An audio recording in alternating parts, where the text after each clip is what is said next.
Hi. ఈరోజు మనం తెలుసుకోబోయేది ఏకలవ్యుడి చరిత్ర. ఏకలవ్యుడు అనగానే మనకు గుర్తుకొచ్చేది ద్రోణాచార్యుడు ఏకలవ్యుడి పొట్టనవేలు కోసిమని అడిగాడని మనందరికీ తెలిసిన విషయం.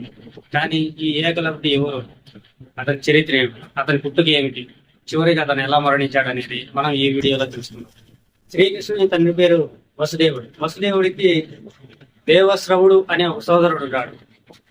ఆ దేవశ్రవుడికి ఒక కుమారుడు పుట్టినాడు. దేవశ్రవుడు ఆ పిల్లవాడి జాతకం తీసుకెళ్లి కొంతమంది పండితులకు చూపిస్తారు.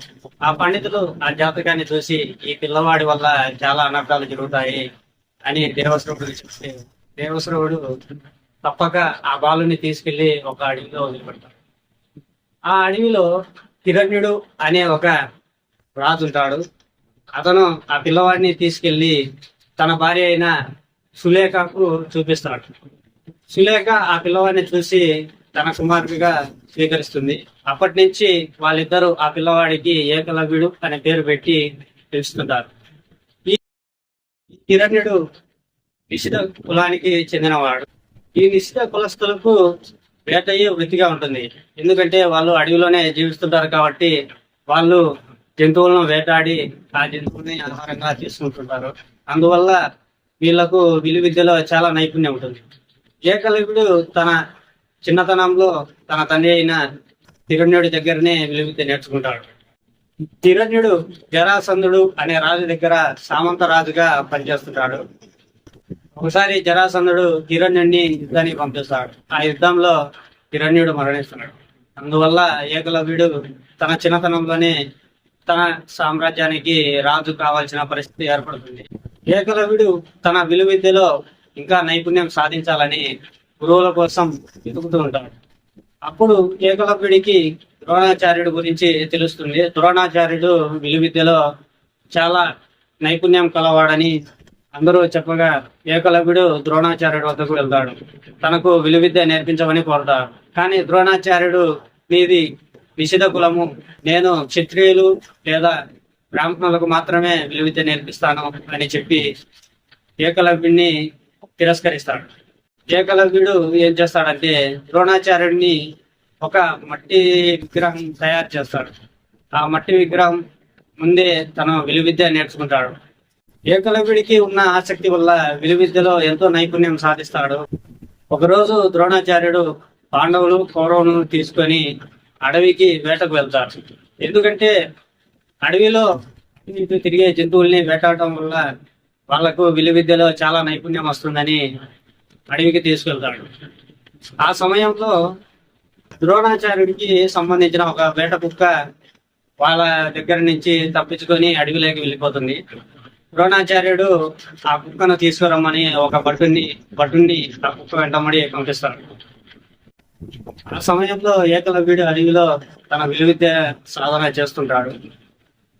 ఏకలవ్యుని చూసి ఆ కుక్క మొరుగుతుంటుంది. ఆ కుక్క ఏకలవ్యుని చూసి మొరడం వల్ల ఏకలవ్యుడి ఏకాగ్రత భంగం అవుతుంది. అది చూసిన ఏకలవ్యుడికి చాలా కోపం వస్తుంది. అప్పుడు ఆ కుక్క మరవడానికి ఒకసారి నోరు తెరిచి మూసేలోపు ఆ కుక్క నోట్లోకి ఏకలవ్యుడు ఒకేసారి 7 బాణాలను సంధించి వదులుతాడు. ఆ కుక్క ఆ దెబ్బకు అక్కడి నుంచి పరిగెడుతూ తిరిగి ద్రోణాచార్యుడి వద్దకే వెళ్ళిపోతుంది. అది చూసిన భటుడు కూడా ద్రోణాచార్యుడి వద్దకు వెళ్తాడు. ఆ కుక్క పరిస్థితి చూసి ద్రోణాచార్యుడు ఆ భటుని ఏం జరిగిందని అడుగుతాడు. అప్పుడు ఆ భటుడు జరిగిన విషయం అంతా చెప్తాడు. అలాగే ద్రోణాచార్యుడి విగ్రహం గురించి కూడా చెప్తాడు.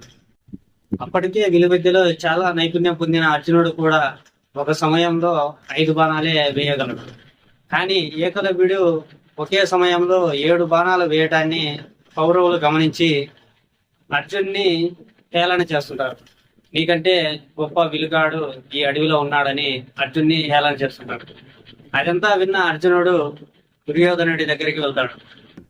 అర్జునుడు దుర్యోధనుడి కాలు వసుతూ నిదానంగా మాట్లాడుతుంటాడు. గురుదేవ, నీవు నన్ను ఈ ప్రపంచంలోనే గొప్ప విలుకాడిగా చేస్తానని చెప్తావు. కానీ ఈరోజు నాకంటే గొప్పగా బాణాలు వేయగల ఒక విలుకాడు ఈ అడవిలో ఉన్నాడు. అతనికి నువ్వే గురువు అని చెప్తున్నాడు. నా పరిస్థితి ఏంటి అని అడుగుతాడు.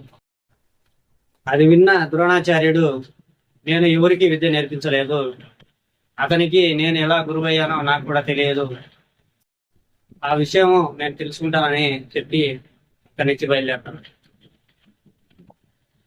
ద్రోణాచార్యుడు ఏకలవ్యుడి రాజ్యానికి వెళ్తాడు. ఏకలవ్యుడు ద్రోణాచార్యుడిని చూడగానే గురువు వచ్చాడన్న సంతోషంతో ద్రోణాచార్యుడికి గొప్ప సన్మానం చేస్తాడు. ద్రోణాచార్యుడు ఆ రాజ్యానికి వచ్చే ముందే ఆ కుక్కకు పట్టిన పరిస్థితిని గమనించి ఒక నిర్ణయానికి వస్తాడు. ద్రోణాచార్యుడు ఏకలవ్యునితో ఇలా చెప్తాడు, ఏకలవ్య, నువ్వు నన్ను గురువుగా చెప్పుకుంటున్నావు కదా, మరి నాకు గురుదక్షిణగా ఏమిస్తావని అడుగుతాడు. అందుకు ఏకలవ్యుడు, గురుదేవ, ఇదిగో ఇది నా దేహం, ఇది నా ధనం, ఇది నా జనం, నీకు ఏమి కావాలో కోరుకోండి, నేను తప్పకుండా ఇస్తాను అని చెప్తాడు. అప్పుడు ద్రోణాచార్యుడు నీ కుడి చేతి బొటన వేలు కావాలని కోరతాడు. ఏకలవ్యుడు క్షణం కూడా ఆలోచించకుండా తన కుడి చేతి బొటన వేలును కత్తిరించి ద్రోణాచార్యుడికి గురుదక్షిణగా ఇస్తాడు.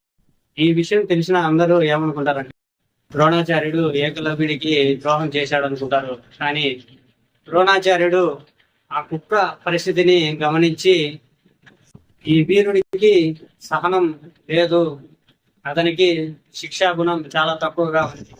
ఏమిటంటే ఒక తప్పుకు ఎంత శిక్ష విధించాలన్న విషయం మీద అతనికి అవగాహన లేదు. కేవలం తనను చూసి మురిగిందన్న ఒక్క కారణం చేత తను కుక్క నోటిలోకి 7 బాణాలు విసిరాడు. ఇతను భవిష్యత్తులో ఎప్పటికైనా అధర్మం వైపే నిలబడతాడు.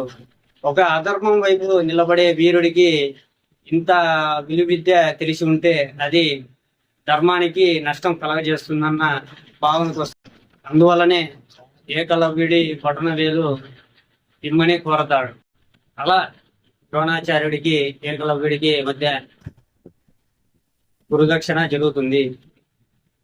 తన బొటన వేలు పోయినా సరే ఏకలవ్యుడు మిగతా 4 వేళ్లతో విలువిద్యలో ఎంతో నైపుణ్యం సాధిస్తాడు. ఏకలవ్యుడు కూడా జరాసంధుడు దగ్గర సామంతరాజుగా పనిచేస్తున్నాడు. జరాసంధుడికి కృష్ణుడికి ఎప్పుడు యుద్ధం జరుగుతూనే ఉంటుంది. జరాసంధుడు కృష్ణుని చంపాలని నిరంతరం యుద్ధం చేస్తూనే ఉంటాడు.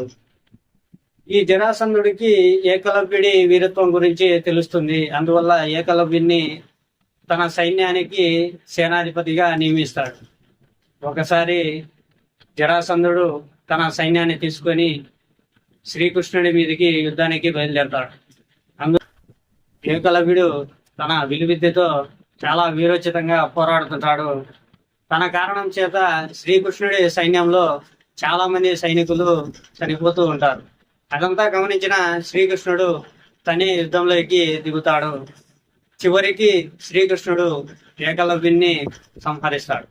ఈ విధంగా ఏకలవ్యుడు మరణిస్తాడు. ఇది ఏకలవ్యుడి జీవిత చరిత్ర.